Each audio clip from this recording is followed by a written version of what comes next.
Hey guys, John here. Today we're in Bitwig and specifically the Bitwig Grid, and today I want to share a very simple but a really nice sounding patch I made a little while ago, and let's kind of walk through this thing and kind of discover that we can make some cool sounds with really not that many modules. So this is what this one sounds like.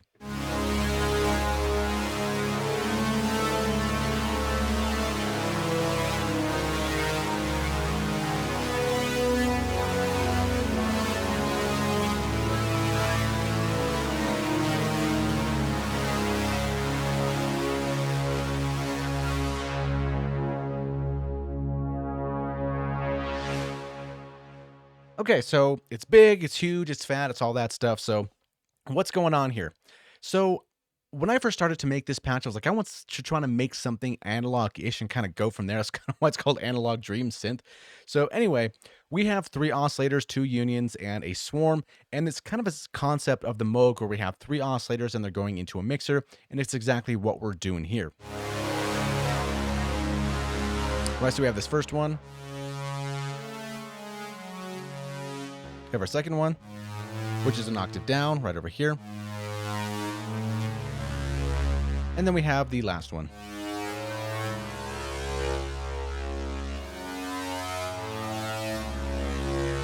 And this one's nice too because it gives us a nice texture to it as well. So all three together.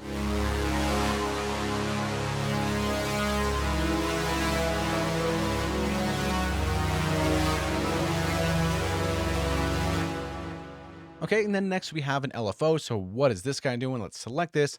And then we can see, okay, we have an assignment here and we hover over and say, oh, okay, we're modulating the width here, the pulse width. As you can see that moving for the second guy.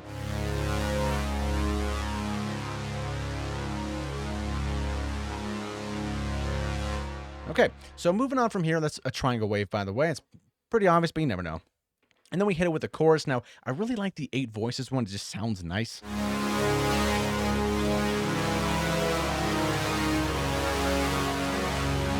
And then we go into a filter. So this is the low pass.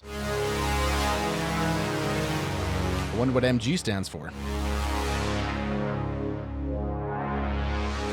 Then we have a good amount of resonance, and then we have an ADSR envelope. That's, if we look at this wire, it's controlling the filter. Now, I know we can do this wirelessly, but sometimes I kind of just like plugging it in and seeing it, just looking at it for some reason. Just kind of the reasoning behind that. And then we go out of the filter into another envelope, our amp envelope. Now, a copy of our signal, or our main signal, I suppose, goes to another mixer, but then a copy goes to a delay, which we then high pass and then low pass, and then it goes back into this mixer. So we have a separate knob to control how much of that delay that we want to hear. So here, the delays are going to be actually louder than the direct signal.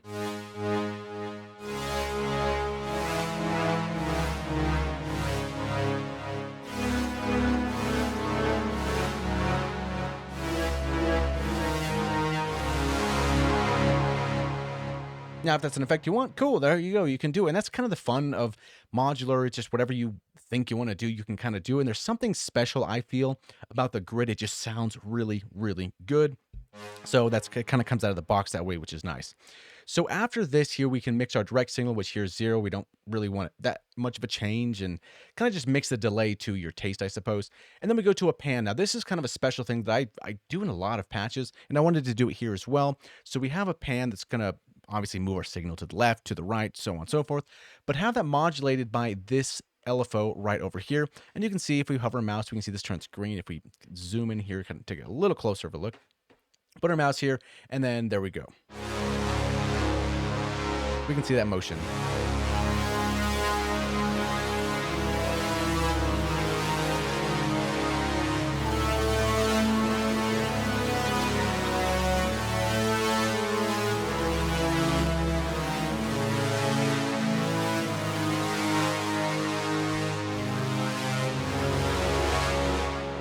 There we go. So nothing too crazy, but I do feel like having an LFO that's kind of random and not really a harsh change for most patches.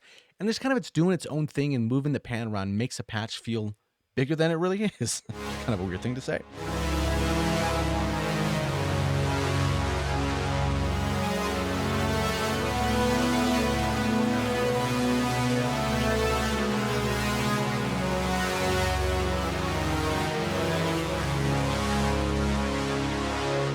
And then finally, we have an attenuate knob down over here in case you want to bring it up, bring it down, or maybe you can put this on a macro. Really, I mean, it's Bitwig. You could do whatever it is you want. The point of this is kind of showing that here's a very simple patch, and it can sound really good. So I know a lot of the times in modular, you can get lost in all these different modules and so on and so forth. And I've always heard the complaint, well, modular's cool, but it's hard to get something good sounding out of that. And I don't know, maybe there's some truth to that, maybe there's not. But I think with the grid, it's kind of easy to get a good sound out of something with a couple basic oscillators, a mixer, kind of just how your regular synths work. Kind of look at some of your synths that you have, look at the architecture and say, okay, let's make something close to that. Let's get maybe two oscillators, a mixer, and then maybe we want to put some effects on it, or maybe send us through two filters, or send a copy to one filter, send another copy to another one, and just kind of think which way you want to set it up and go and give it a try.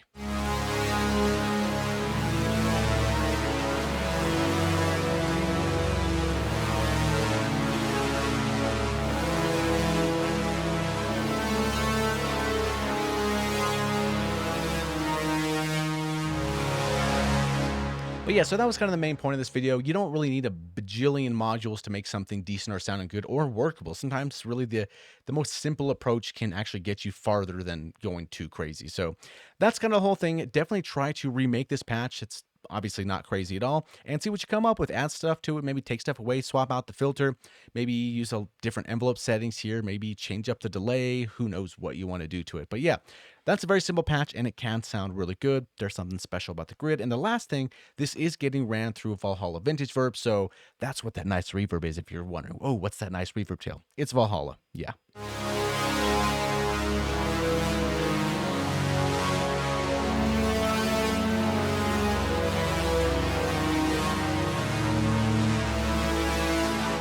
And before we let you go, if you guys are interested in learning more stuff with the grid, please let me know. I love playing around in the grid. It's a lot of fun, but I don't know how many people are interested in it. So let me know, and thanks for watching, and we'll see you in the next one.